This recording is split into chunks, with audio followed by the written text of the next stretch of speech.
Puis je vais vous donner un exemple, par exemple, que j'ai un prédicateur que j'ai beaucoup écouté dans les 10-12 premières années de ma vie chrétienne. Il est avec le Seigneur aujourd'hui, mais il racontait que lui, à un moment donné, il était allé écouter, quand il était plus jeune, peut-être dans la trentaine, écouter un réputé docteur en théologie. qui avait fait un beau message sur la croix de Christ, puis la mort à soi-même, le message, comment est-ce qu'il faut que son seul l'applique. Puis à la fin, il y avait quelqu'un dans l'auditoire qui avait levé la main pour poser une question parce qu'il y avait de quoi, avec quoi il n'était pas trop d'accord. Puis il a dit au docteur, il dit, « Ce que vous avez dit, là, il me semble que... Puis l'autre, il s'est fâché. Il a dit, le docteur en théologie en avant, il a dit, « Vous m'avez blessé à mort. » Il venait de prêcher sur la croix, l'application, tout le sens des mots grecs ou hébreux dans la Bible. Il avait expliqué un bon message, mais ce n'était pas transité. Il y avait tout ça là, mais ça n'avait jamais transité vraiment là, puis c'est un docteur en théologie. Fait que c'est pour dire encore comment ce qu'on vit dans la vie, il y a une raison à ça. Le comportement qu'on développe, la personne qu'on devient, c'est beaucoup plus géré par l'inconscient que par toute l'information consciente qu'on peut recevoir. Puis c'est pour mettre l'emphase sur le fait que, oui, il faut la lire, l'étudier la parole, mais il y a quelque chose, puis c'est ça que je veux vous parler aujourd'hui, qu'il faut faire de plus. Dans mes lectures, par exemple, j'ai lu cette histoire-là d'un petit gars qui avait 4-5 ans pour illustrer ce fait-là. Disons, il avait 4-5 ans, il est dans l'atelier, son père est en train de réparer quelque chose, puis son père, il va pas bien là, parce que ça va mal, il a la main poignée, il ne faut pas qu'il lâche ça, puis il dit à son petit gars de 4-5 ans, « Va me chercher la clé anglaise sur l'établi, là, vite. » Puis le petit gars, lui, il ne sait pas c'est quoi une clé anglaise. Il ramasse un tournevis, ça a l'air un peu d'une clé, il amène ça. Là, son père dit, « Mais t'es donc bien sans dessin, tu fais rien de correct, c'est pas ça que je t'ai demandé, vite, va me chercher. » Puis là, il lâche l'affaire, puis tout tombe à terre, il est en beau, maudit. Choqué après son petit enfant, continue à le traiter, puis à y dire des bêtises. Mais ce petit gars-là, qu'est-ce qui vient de se passer? Ce qui vient de s'enregistrer ici, par les cellules miroirs, là, c'est qu'il a entendu des paroles qui est niaiseux. Il a entendu le ton agressif avec lequel c'est dit. Il a vu le visage de son père aussi, la façon qu'il le lui a dit. Puis ce qui vient de se passer, c'est dans ce petit ordinateur-là, ici, il vient de s'installer une puce informatique qui lui dit encore des années plus tard, peut-être à 40 ans, quand il est dans une situation moindrement stressante, il est peut-être un ingénieur, il est peut-être un avocat, il est peut-être un docteur en théologie, mais du moment qu'il est dans une situation un peu stressante, il retombe dans son enfance à 4 ans, ses émotions remontent, puis c'est ça qui le domine, puis il ne sait pas pourquoi. Mais c'est parce qu'il y a une petite puce électronique ici dans son ordinateur, une petite puce informatique qui le ramène là.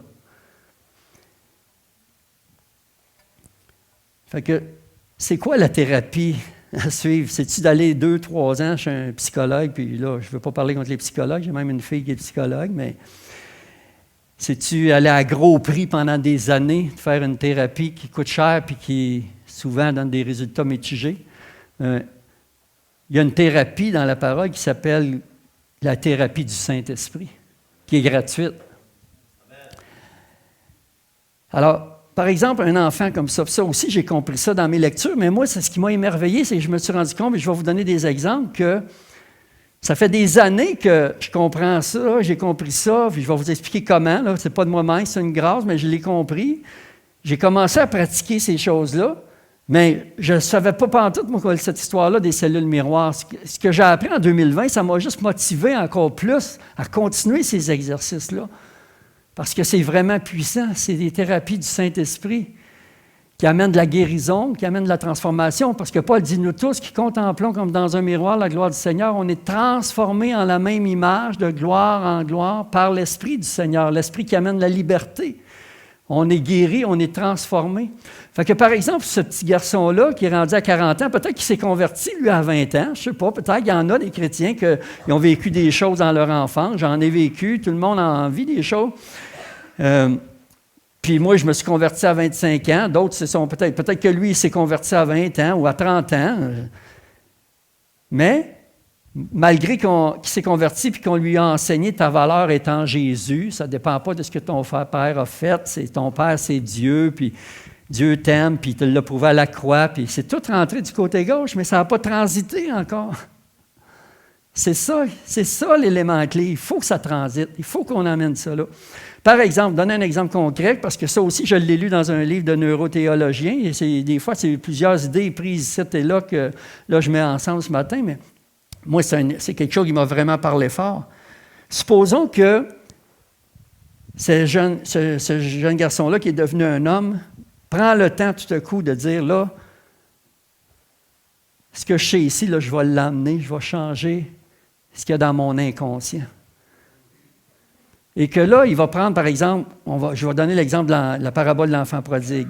Dans cette parabole-là, le vrai personnage central ou important, ce n'est pas l'enfant, c'est le père. Hein? Parce que Jésus a dit, celui qui m'a vu, a vu le Père. Hein? Dieu, là, il est pareil comme Jésus. J'avais fait un message avec ce titre-là au mois de novembre. Dieu est pareil comme Jésus. Fait que quand Jésus parle, là, il est en train de nous révéler le cœur du Père. La gloire de Dieu, la gloire, nous tous qui contemplons comme dans un miroir la gloire du Seigneur, il est en train de nous révéler la gloire. Comment est-ce qu'il est ce Dieu-là, ce Père-là? Dans la parabole, Jésus dit, quand le Père a vu son Fils, il est parti à courir, se jeter à son cou, puis l'embrasser. Ça veut dire que c'est moi qui dois être capable. Chacun de nous, on devrait être capable de dire, c'est pour moi ça. Dieu le Père, quand il me voit moi, il part à courir, se jeter à mon cou, puis il m'embrasse. Puis malgré tout le sentiment d'indignité que je peux avoir, d'être un niaiseux, parce que c'est pas à moi que mon père a dit ça, mais il m'en a dit des petites affaires et c'était là, mais peu importe, là, je ne parle pas de mon histoire personnellement, mais on a toutes des histoires. Mais quand on se sent indigne ou honteux, puis qu'on a l'impression, parce qu'on a nos haillons comme l'enfant prodigue, on sent mauvais comme l'enfant prodigue parce qu'on arrive de la soie cochon, puis on est sale, tout ça, puis que malgré tout ça, le Père vient puis il dit « Hey, mettez la plus belle robe, une bague au doigt, des souliers, tuez le veau gras, on fait une fête. » Il faut que ce petit gars-là qui est devenu un homme soit capable de méditer, puis de reméditer, puis de revenir là-dessus assez souvent qu'à un moment donné, une nouvelle puce informatique qui va s'installer là. Puis ça va devenir naturel pour lui d'agir comme quelqu'un qui est aimé, puis qui n'est pas un insignifiant, qui n'est pas un niaiseux. Ça va devenir naturel pour lui d'agir comme quelqu'un qui est aimé de Dieu, comme quelqu'un qui a une dignité. Parce que ça va être tellement intégré, parce que la parole, il va l'avoir médité assez pour permettre au Saint-Esprit de faire cette transition-là. Je pense que c'est pour ça peut-être que Jésus a dit, prenez garde à la façon dont vous entendez, parce qu'on vous mesurera avec la mesure dont vous vous aurez servi. À celui qui a, on donnera encore, puis il va être dans l'abondance. À celui qui n'a pas, on ôtera même ce qu'il a. Donc, c'est important de prendre la parole, oui, mais de la transiter. Puis c'est une des raisons pourquoi que la neurologie, puis cette histoire de cette révélation des cellules miroirs m'a autant intéressé, parce que ça m'a fait comprendre encore plus pourquoi la Bible, c'est un livre rempli d'histoires. Parce que c'est avec des histoires qu'on peut faire entrer ça dans notre cerveau ici pour nous transformer. Mais il faut les méditer, ces histoires-là. Mais c'est pour ça que Dieu nous a donné un livre d'histoire. La Bible, ce n'est pas un livre de doctrine, puis de théologie, puis de règles, puis de lois. Ce n'est pas comme le Coran. Moi, j'ai lu le Coran il y a plusieurs années, puis c'est vraiment ardu à lire. C'est vraiment difficile parce que c'est un livre vraiment juste des lois, des règles, puis des menaces. C'est un livre vraiment de haine, au fond. C'est rien de comparable avec la Bible puis toutes les histoires qu'il y a dans la Bible qui sont inspirantes, des histoires inspirantes. Des histoires qui nous sont données par Dieu. C'est Dieu qui a créé notre cerveau, il sait ce que notre cerveau a besoin, puis c'est pour ça qu'il nous a donné plein d'histoires dans ce livre-là. Alors, ce matin, on va aller avec une première diapo. Je vais vous emmener dans une histoire, justement, dans l'Ancien Testament.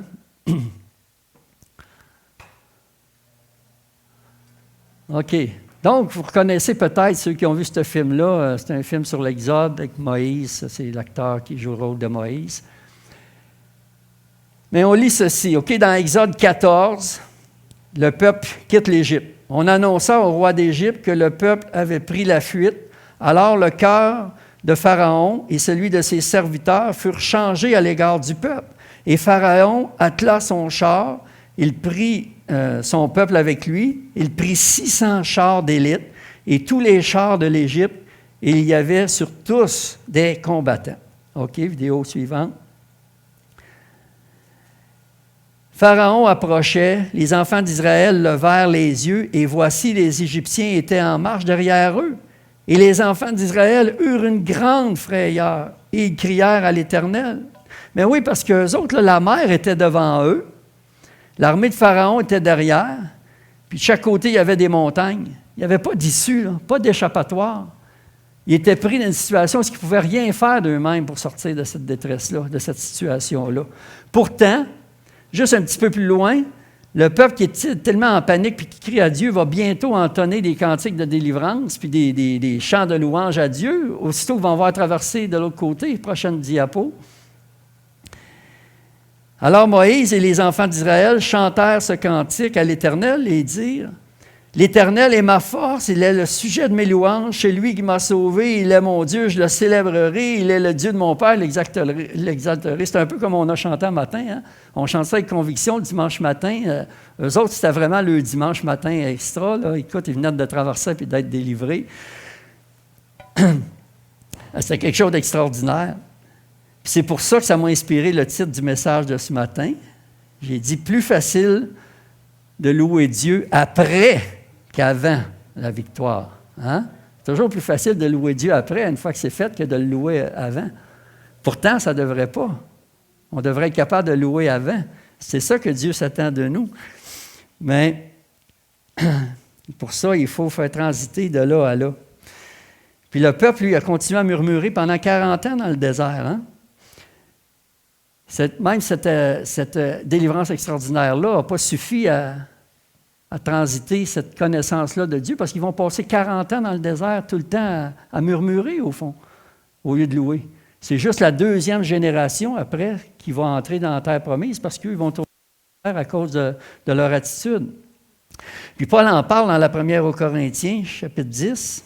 Je vais revenir à l'histoire tout à l'heure, parce que j'ai un petit punch avec cette histoire-là, mais avant, je veux qu'on prépare un peu à comprendre là, la situation. Mais Paul dit dans 1 Corinthiens 10, versets 1 et 2, « Frères, je ne veux pas que vous ignoriez que nos pères ont tous été sous la nuée, qu'ils ont tous passé au travers de la mer, qu'ils ont tous été baptisés en Moïse dans la nuée, dans la mer, comme nous, hein, on a tous été baptisés en Christ, puis on est sauvés. » C'est ça, ils ont été sauvés.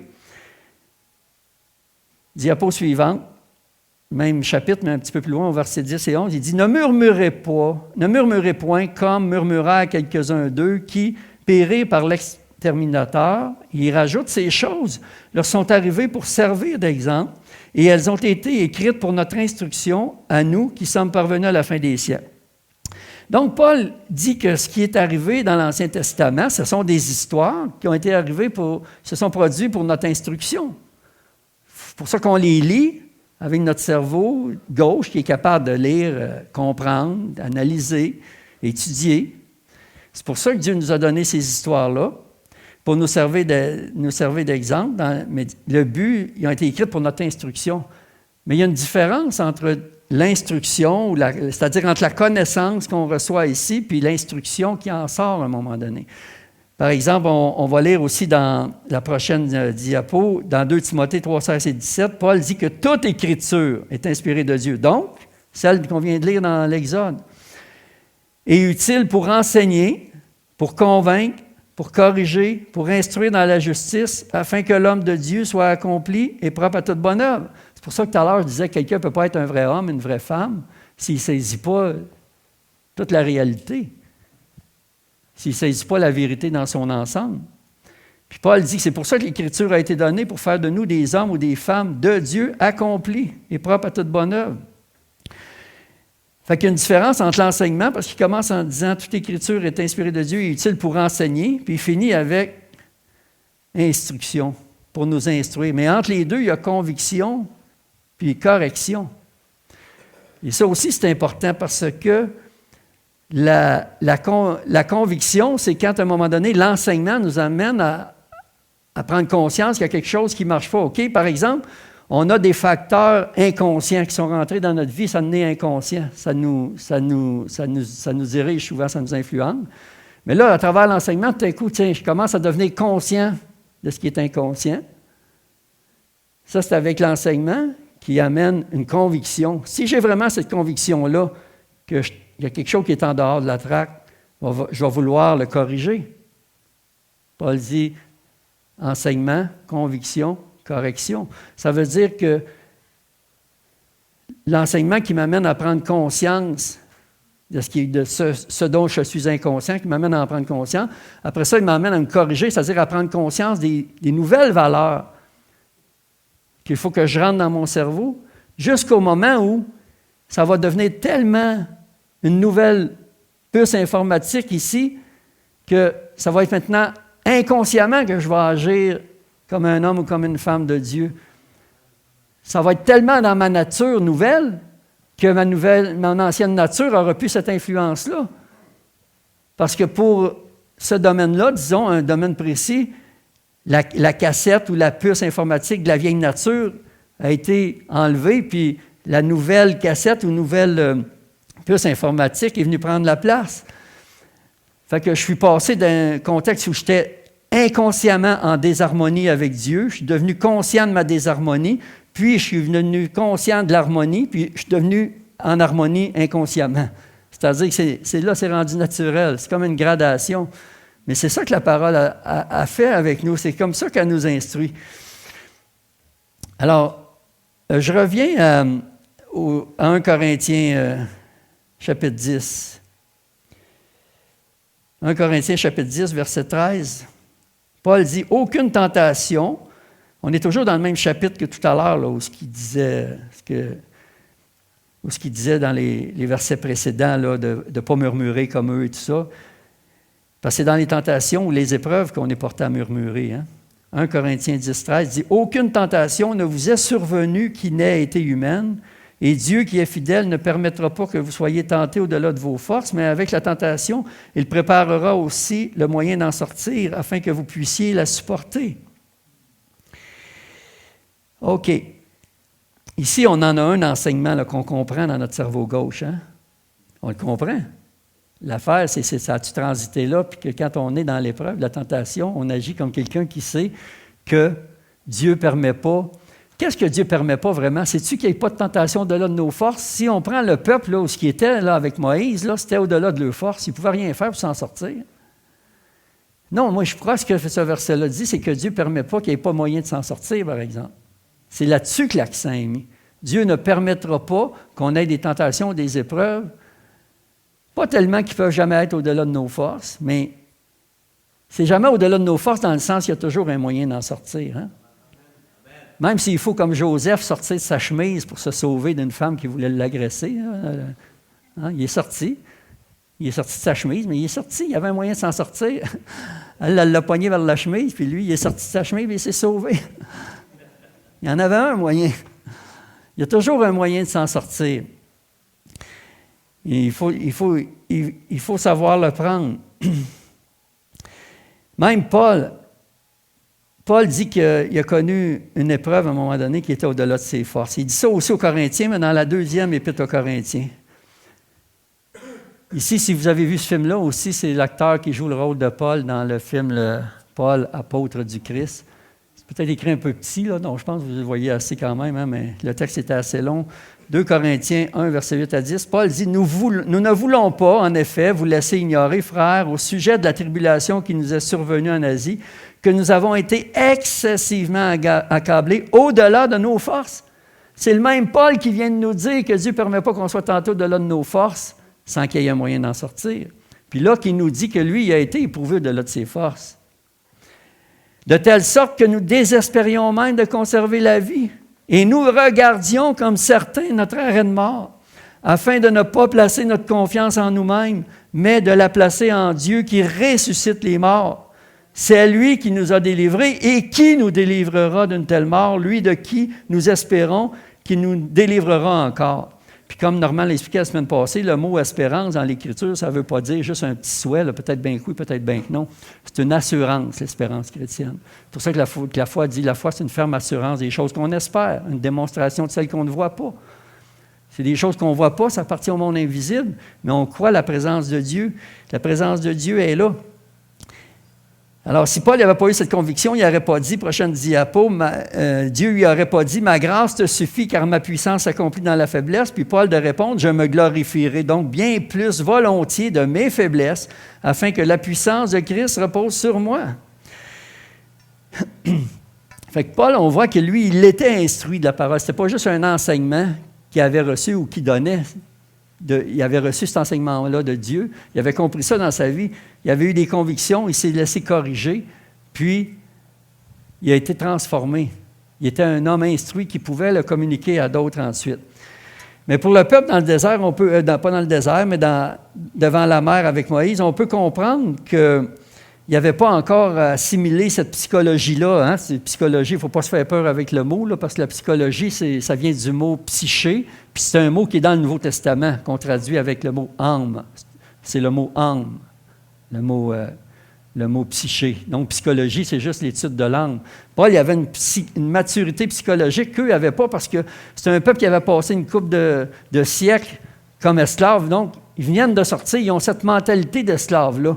C'est la même chose avec nous. Quand on se convertit, là, puis c'est ça qui explique Romains 6, 7, 8, parce que Romains 6, vous avez été baptisés en Jésus-Christ, puis Paul nous explique ça, puis consacrez vos membres à Dieu, tout ça. Puis là, tu arrives au chapitre 7, puis il dit, ouais, mais je fais le bien, je fais pas le bien que je veux, je fais le mal que je veux pas. Parce que la réponse est au chapitre 8, la vie dans l'esprit. Mais on se convertit, on a encore la vieille mentalité du vieil homme. Ça ne change pas comme ça en criant ciseaux. C'est un travail avec l'esprit. C'est vraiment une collaboration, un partenariat avec le Saint-Esprit qui nous révèle les choses, puis qui amène cette correction-là dans nos vies, puis qui amène une maturité. Parce que l'âme, c'est la partie de notre être qui doit choisir entre ce que la parole de Dieu nous dit, à notre esprit né de nouveau. Nous, quand on lit la parole, on est d'accord avec ce que la parole dit parce que notre esprit est né de nouveau, puis on aime la parole, puis on est d'accord avec ce que la parole dit. Mais de l'autre côté, on a notre corps avec ses 5 sens. Puis ça a beaucoup d'influence sur l'information qu'on reçoit par ce que je vois, ce que j'entends, ce que je touche, ce que je sens, ce que je goûte. C'est de l'information qui rentre par là, puis souvent qui vient en contradiction avec ce que la parole de Dieu me dit de l'autre côté, puis mon âme est dans le milieu, puis elle doit décider, je vais écouter ce que la parole de Dieu me dit ou je vais continuer à écouter ce que mes sens me disent. Est-ce que je vais écouter assez la parole de Dieu? Est-ce que je vais réussir à la faire transiter là tellement qu'à un moment donné, c'est elle qui va prendre le contrôle de vraiment mon âme, puis mon âme va diriger mon corps avec ses 5 sens, puis je vais utiliser mes sens à bon escient en accord avec la parole de Dieu, ou bien est-ce que ça va continuer à être l'homme charnel dont les 5 sens dominent l'âme, puis occulte l'esprit, en fin de compte. L'esprit est là, il est né de nouveau, mais il est occulté. Il est occulté parce qu'il y a trop de force qui rentre par les 5 sens. Donc, c'est encore ce processus-là dans lequel on doit travailler. Alors, autrement dit, est-ce que ce qui est spirituel va prendre le dessus sur ce qui est charnel ou c'est l'inverse? Est-ce que je vais prendre le contrôle de mon âme par l'esprit ou ce sont mes sens physiques qui vont prendre le contrôle par ma chair? Puis occulter l'esprit. Alors, c'est l'âme qui doit prendre cette décision-là, de faire confiance à Dieu plutôt qu'aux 5 sens.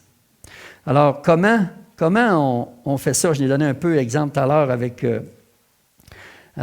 cette histoire-là de l'enfant prodigue, comment, par exemple, pour un garçon qui a grandi puis qui était devenu un homme avec ces combats-là, comment est-ce que la transition peut se faire? Mais il y a plusieurs façons d'approcher puis de comprendre cette thérapie-là de l'esprit. Et une chose qu'on a besoin de réaliser, c'est que ce que Dieu a fait en Christ, là, c'est qu'il est venu se placer entre nous et les circonstances de nos vies. Donc, il y a moi, il y a les circonstances, puis il y a Dieu qui est là. Mais si, pour moi, c'est l'inverse, si mes circonstances, si j'ai tout le temps en face, je vais perdre Dieu de vue. Il faut que je le ramène là. Mais ça, c'est la foi. La foi, c'est une ferme assurance, des choses qu'on espère. Une démonstration de celles qu'on ne voit pas. Je dois l'amener là. Puis c'est exactement ce qui s'est passé avec le peuple, avec Moïse. Si on retourne à la prochaine diapo, 14, verset 19-20, l'ange de Dieu qui allait devant le camp d'Israël partit et alla derrière eux, et la colonne de nuée qui précédait partit et se mit derrière eux. Elle se plaça entre le camp des Égyptiens et le camp d'Israël. C'est pas eux autres là, qui auraient pu faire quelque chose comme ça. Là. Ils étaient pris en sandwich. Là. Ils ne pouvaient pas s'en sortir, eux autres. Il a fallu que Dieu intervienne lui-même. Il est venu se placer entre eux et leurs circonstances pour lui donner le temps de se relaxer un peu puis de se préparer à la séparation des eaux et les faire passer l'autre bord. C'est un peu ce que Paul nous dit. Lui, il regardait comme certains son arrêt de mort. Puis d'un coup, il y a une porte qui s'est ouverte, puis Dieu l'a délivré. Puis ça n'y est pas arrivé rien qu'une fois. Tant que sa mission, tant que sa vie n'était pas finie, Dieu, il y avait cette foi-là de tout le temps mettre Dieu entre lui et ses circonstances. Puis c'est ça. Tout à l'heure, je disais que j'ai eu la chance de comprendre certaines choses il y a longtemps, parce que moi, je me suis converti à la fin de 79, mais au début des années 80, par bonheur, par grâce, j'ai eu le bonheur de lire des commentaires par deux pasteurs du 19e siècle, donc ils ont vécu dans les années 1800. Et c'était des commentaires sur toutes les histoires de l'Ancien Testament, je veux dire de la Genèse jusqu'à Esther, là, c'est les livres historiques, là, parce qu'après ça, on tombe dans Job, puis les psaumes, on appelle ça les livres poétiques, puis après ça, c'est les prophètes. Mais tous ces livres-là, j'ai lu une série de commentaires, puis entre autres, dans l'Exode, quand il est arrivé à... Puis ça, là, je parle au début des années 80, là, peut-être en 82, 83, 84, mais moi, ce qu'il a dit, c'est entré, sans que je le sache, dans mes cellules miroirs, mais c'est entré dans mon cœur. Hein? On disait, moi je disais, c'est entré dans mon cœur, c'est resté là constamment. Puis ce qu'il expliquait, c'est ça, c'est que la croix de Christ est venue se mettre non seulement entre nous et nos péchés, parce qu'on ne se le cachera pas, ça nous arrive encore de pécher, même si on ne vit pas volontairement dans le péché. Je n'ai pas rien de caché dans ma vie, je ne vis pas dans le péché. Je n'ai pas rien de dire, j'ai honte de dire telle affaire, je ne vis pas dans le péché, mais des fois, hein, ma femme est à résidence là, à cause de sa maladie, puis des fois, j'ai une petite rage en dedans de moi à cause de certaines choses que je vois se passer là. Puis des fois, j'ai manqué un peu de... J'ai été un peu rude dans mes propos avec certains employés, puis je suis allé voir, je me suis excusé après. J'avais manqué, j'avais péché. Fait que, il n'y a pas personne, on n'est pas parfait, là. Ça nous arrive encore de manquer, mais je veux dire, c'est pas obligé de vivre dans des gros péchés, pas parce qu'on a des gros péchés cachés que, tu sais, je veux dire, on a besoin, on n'est pas parfait, puis on a besoin de transformation. On est toujours en chemin. Fait que, faut voir la croix, quand il arrive quelque chose comme ça donne à rien, c'est ça, au début de ma vie chrétienne, je pouvais tomber en déprime pendant des jours, des semaines à cause de ces choses que j'avais faites, parce qu'au début, tu as plus des gros péchés que tu n'es pas délivré encore, puis c'est déprimant.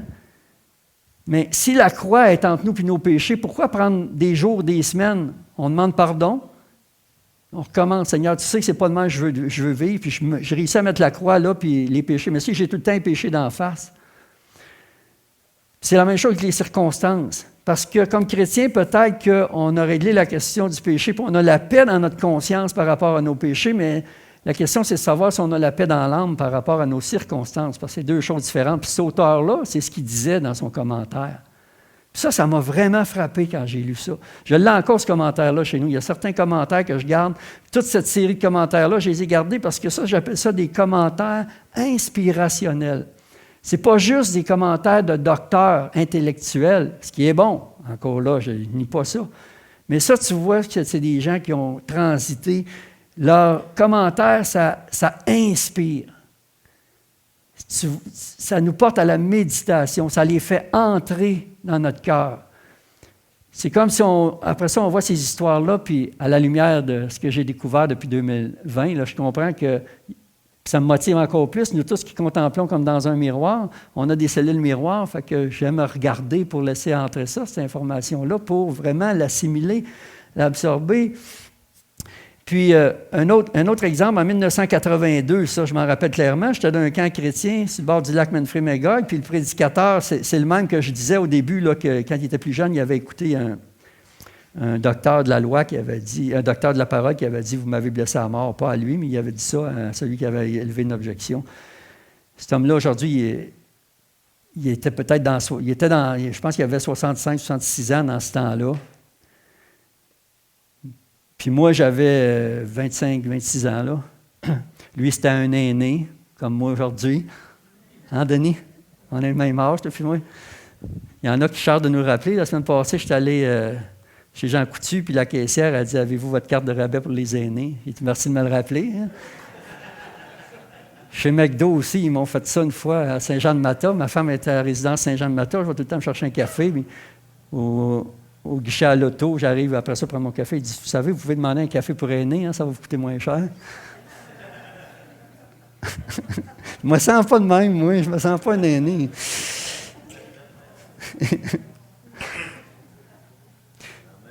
Fait que ce prédicateur-là, il avait tellement bien expliqué dans une prédication en 1982, là, au camp chrétien à Magog, que la vie chrétienne, c'est un changement de centre. Mais il avait tellement bien expliqué ça que c'est cesser d'être centré sur soi, puis être centré sur Jésus, puis nous tous qui contemplons comme dans un miroir. Ça avait tellement entré. Puis en plus, les enseignements ils étaient sur cassette dans ce temps-là, puis c'était en 80, là, on n'était pas, la technologie n'était pas comme aujourd'hui. Fait que moi, la cassette, j'avais acheté les cassettes au camp, c'était tout enregistré, puis j'écoutais ça dans mon auto, là. J'ai dû l'écouter des centaines de fois, je l'ai usé aux fesses, là, vraiment, parce que j'avais besoin de ça, parce que je tombais. Ça puisse être des péchés de sexuels ou de caractère, de mauvais caractère, de colère. Puis moi, les premières années, j'ai vécu beaucoup en communauté avec d'autres chrétiens aussi. C'était avant que je sois marié, puis... tu vis des conflits, des fois, fait que là, on regrette, on se sent coupable, on se sent mal. Mais lui, son message, je l'écoutais à cassette parce que j'avais tellement besoin de comprendre ça. Il faut arrêter de se regarder le nombril. Parce qu'on a une corde naturelle qui nous attache au nombril comme ça. On se regarde tout le temps ce qu'on a de sale, de pas correct. À un moment donné, le Saint-Esprit, c'est ça. Romains 7, c'est ça. Hein? C'est que tu te regardes le nombril tout le temps. Je fais pas le bien que je veux.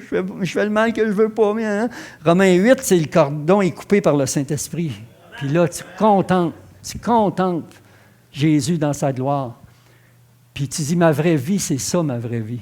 Puis quand je manque, mais je ne reste pas accablé pendant des semaines. Je me tourne vers lui. Je dis, merci Seigneur pour ton pardon. Puis on repart à zéro matin, puis c'est comme ça tous les jours. Puis on continue.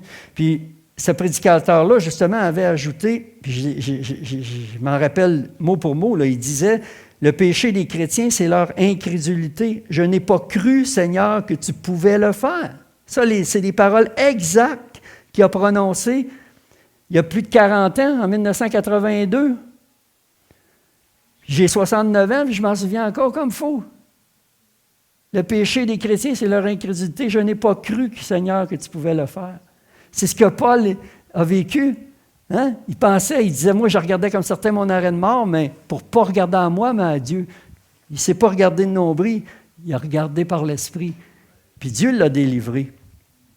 C'est extraordinaire. La vie chrétienne, ce n'est pas juste une vie changée, c'est une vie échangée.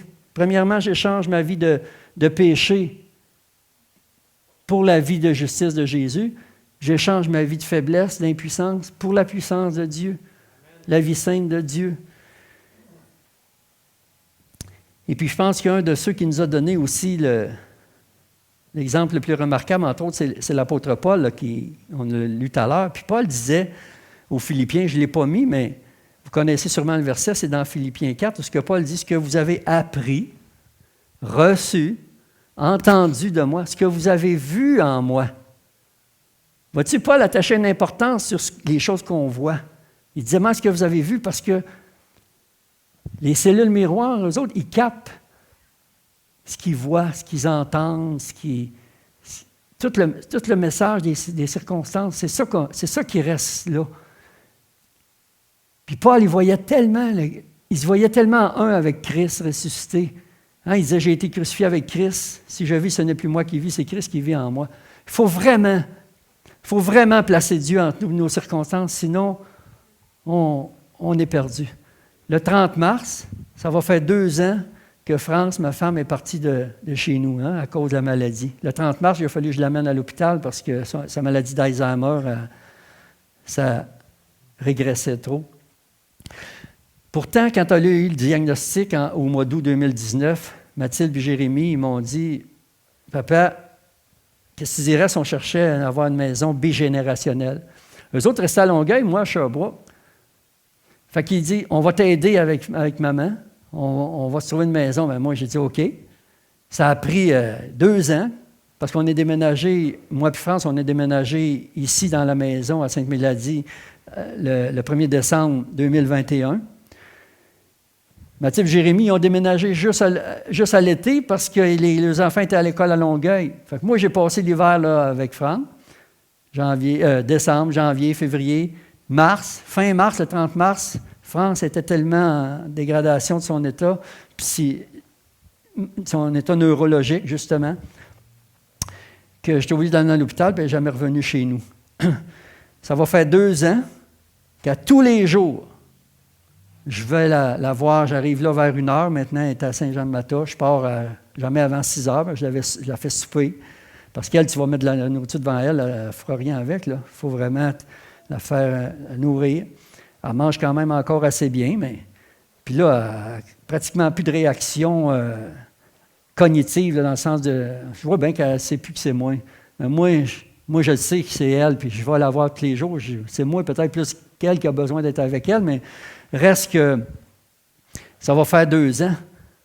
Mais moi, quand je prie là, tous les jours, le matin chez nous, là, j'inclus France dans ma prière, puis je dis, Seigneur, toi, tu es entre nous, puis cette maladie-là. Ça n'y appartient pas, cette maladie-là.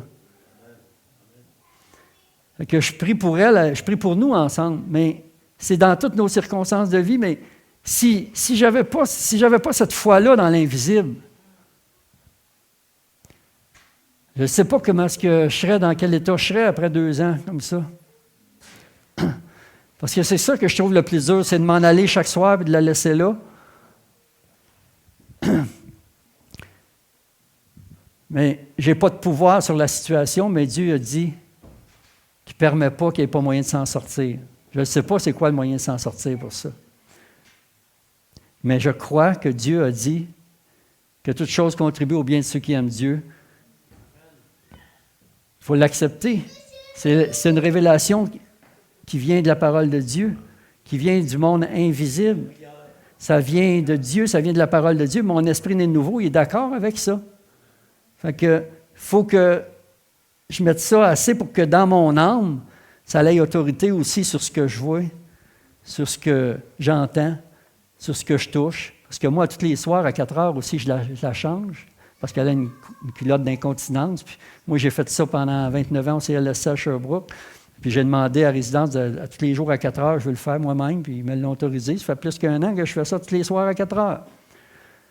Puis ça me fait du bien de prendre soin d'elle comme ça.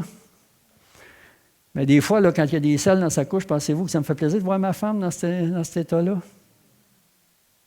Mais la vérité ne change pas. La vérité ne change pas. Toute chose concourt au bien de ceux qui aiment Dieu. Et Dieu ne permet pas qu'on soit tenté au-delà de nos forces. Puis Paul, certainement, qui a dit ce que vous avez appris, reçu, entendu, ce que vous avez vu en moi, pratiquez-le et le Dieu de paix sera avec vous. C'est toute une promesse. Le Dieu de paix sera avec vous. On va aller à la prochaine diapo. On revient avec l'apôtre Paul. On achève là. J'achève là, mais... Paul dit que pour moi, je sers déjà de libation et le moment de mon départ approche. OK? Paul, qui avait connu plein de délivrances, il savait que là, c'était vraiment la fin à ce moment-là.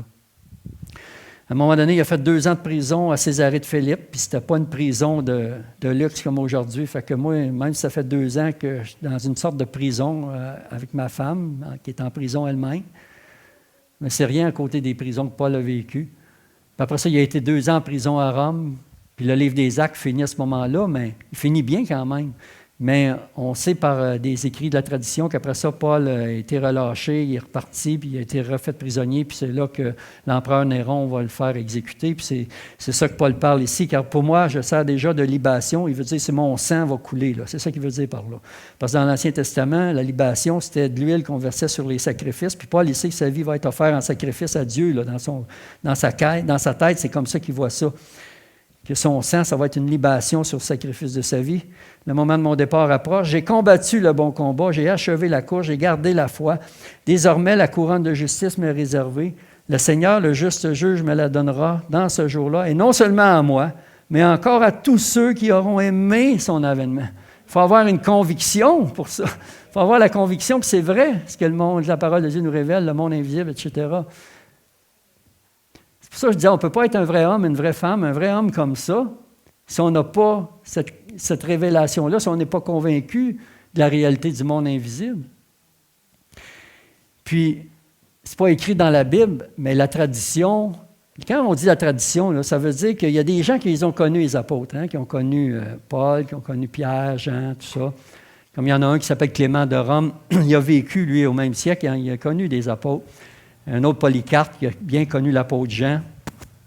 Ces gens-là, puis d'autres avec eux, puis après eux, ont écrit sur le sort des apôtres, certaines choses qui leur sont arrivées. Puis on sait très bien comment que l'apôtre Paul est mort. Hein? On va mettre la prochaine diapo. Vous voyez l'apôtre Paul, là, le film finit comme ça. Là. Il a la tête sur une bûche en cavé comme ça, là, puis le bourreau en arrière avec son épée. Puis c'est comme ça que Paul est mort. Puis, ce qui est écrit là dans Philippiens 1, 21, c'est là qu'il faut dire, Paul, c'est lui qui avait dit ça, là, il disait « Christ est ma vie et la mort m'est un gain. Hein? » Quand tu es rendu que tu as la tête là, il faut que ça soit vrai. Là. J'ai le désir de m'en aller avec Christ, es-tu encore sûr? Et d'être avec Christ, ce qui est de beaucoup le meilleur. Hein? Il faut vraiment que tu sois convaincu là, quand tu as la tête sur le bio comme ça, puis que le gars avec l'épée, le bourreau est là en arrière. Réjouissez-vous, c'est dans Philippiens qu'il avait écrit ça, dans le même épître. Là. C'est le même épître où il avait dit ce que vous avez appris, reçu, entendu de moi, ce que vous avez vu en moi, pratiquez-le. Réjouissez-vous toujours dans le Seigneur. Je le répète, réjouissez-vous toujours. Depuis que je connais les cellules miroirs, j'aime ça méditer, puis je me dis, il me semble là, essayer de m'imaginer ça, là, puis prendre le temps de dire, Paul, il a la tête là, puis dans son cœur, il se met à chanter. Réjouissez-vous toujours dans le Seigneur. Réjouissez-vous toujours dans le Seigneur. Réjouissez-vous toujours dans le Seigneur. Ploc! La tête tombe. Instantanément, il arrive au ciel. Je le répète, réjouissez-vous. Philippiens 4,4. Ah oui, parce que dans le film, c'est ça qui arrive. Il ne chante pas. Mais aussitôt que on ne voit pas la tête tomber dans le film, là, vous comprenez, mais aussitôt qu'il est mort, on le voit au ciel, puis tout à coup, les gens qui s'en viennent vers lui pour le recevoir, l'accueillir, parce que ce sont les gens qui ont été sauvés à cause de son ministère, puis qui ont travaillé aussi avec lui. Jésus a dit, faites-vous des amis avec les richesses injustes, afin qu'ils vous reçoivent dans les tabernacles éternels quand elles viendront à vous manquer. Ça veut dire quand on consacre notre vie à Dieu. Là, il parlait dans ce contexte-là d'argent, mais quand on consacre notre vie à Dieu, que ce soit l'argent, le temps, les talents, le travail, tout ça qu'on fait en consécration à Dieu, puis ça va contribuer à l'avancée du royaume de Dieu. Puis Jésus dit, vous faites ça, faites-les, parce qu'il y en a qui vont vous recevoir, qui vont venir vous voir, dire merci, merci d'avoir fait ce ministère-là. Merci d'avoir voulu sortir le message de ton Église puis d'avoir aidé à ce que le message se propage, parce que moi, j'ai été sauvé à cause de ce que tu as fait. C'est pour ça qu'il dit, faites-le afin qu'ils vous reçoivent dans les tabernacles éternels. Puis dans le film, c'est ça qu'on voit à la fin. On voit les gens qui viennent vers Paul. C'est vraiment, vraiment, vraiment fantastique. Jonathan, peut-être avec les musiciens, vous pouvez revenir. Puis je vais terminer rapidement avec une dernière petite diapo pour revenir avec Moïse encore avant de terminer. Je termine avec ça. Dans Hébreux 11, 27, parce que le pasteur, la semaine passée, a insisté beaucoup dans Hébreux par rapport à saisir l'invisible, les choses qu'on ne voit pas. Mais c'était la qualité de Moïse. Pas au début de sa vie. Quand le Seigneur l'a appelé, il ne voyait pas pantoute l'invisible, puis il ne voulait pas répondre à l'appel. Mais ça dit ici, c'est par la foi qu'il quitta l'Égypte sans être effrayé de la colère du roi. Il se montra ferme comme voyant celui qui est invisible. Parce que Moïse, pour les 10 plaies, il s'est présenté devant Pharaon, puis il l'a mis au défi à chaque fois. Puis ça dit qu'il a fait ça sans craindre la colère du roi. Pourtant, on sait quand Dieu l'a appelé, il ne voulait pas, il s'est caché, puis il ne voulait pas, puis il disait « envoie quelqu'un d'autre ». Mais on voit la transformation qu'il y a eu. Ça veut dire qu'il s'est passé de quoi de là à là. Puis qu'il est devenu vraiment un homme de Dieu accompli, qui a pu accomplir la mission que Dieu lui avait confiée. Ce que ça me dit, moi aussi, c'est qu'on peut mettre une limite sur Dieu par notre incapacité à percevoir l'invisible. Fait que la question pour nous aujourd'hui, c'est est-ce qu'on va murmurer ou louer avant la victoire quand on est dans une épreuve? Qu'on ne voit pas encore la victoire. Est-ce qu'on va murmurer ou est-ce qu'on va louer d'avance avant la victoire? Puis c'est quoi le meilleur moyen pour arriver à cette transformation-là que de prendre le temps pour ce que j'ai appelé des thérapies de l'esprit, des exercices de contemplation, où on se plonge littéralement au cœur d'histoire biblique. C'est ça un peu que j'ai voulu faire ce matin en montrant comment Dieu est venu se placer. Il a fait quelque chose pour le peuple que le peuple ne pouvait pas faire. Il est venu se placer, mais la croix de Christ, c'est ça qu'il est venu faire. Il est venu se placer entre nous et nos circonstances aussi. Alors, on se plonge par la méditation au cœur des histoires bibliques pour se laisser imprégner, pour que ça s'imprègne dans le cerveau droit. Paul avait dit à Timothée, « Exerce-toi à la piété, parce que la piété a la promesse de la vie présente et de celle qui est à venir. » Donc, c'est important de prendre le temps de s'exercer. Puis, je termine avec ça, que ces temps de prière-là que Normand a instaurés sur quelques soirs par semaine, on a fait un premier mois comme ça. Je comprends qu'on ne peut pas venir à tous les soirs, là, mais même si on viendrait un soir par semaine, prendre 2 heures, où il se dit à peu près rien. Il y a des soirs que c'est vraiment rien dit. Il y a des soirs, il y a des personnes qui ont fait quelques prières, mais il y a d'autres soirs qui c'est vraiment rien dit. C'est 2 heures dans le silence, mais juste le fait de savoir qu'on est quelques-uns, c'est comme il y a une force, il y a une synergie qui est là. Puis c'est un temps vraiment de contemplation puis de connexion. Ça, c'est un autre mot qui m'a saisi, le mot connexion, parce que il y a un pasteur à Québec qui fait beaucoup de ce qu'il appelle la guérison intérieure. Puis j'ai réalisé que c'est vraiment sur le même principe, en fin de compte. La guérison intérieure, lui, il met l'accent, premièrement, sur la connexion, parce qu'il dit le premier l'intervenant, c'est pas lui, c'est Dieu. Puis c'est pour ça qu'il prend le temps, quand il y a quelqu'un avec lui, de l'amener à se connecter avec Dieu, avec Christ.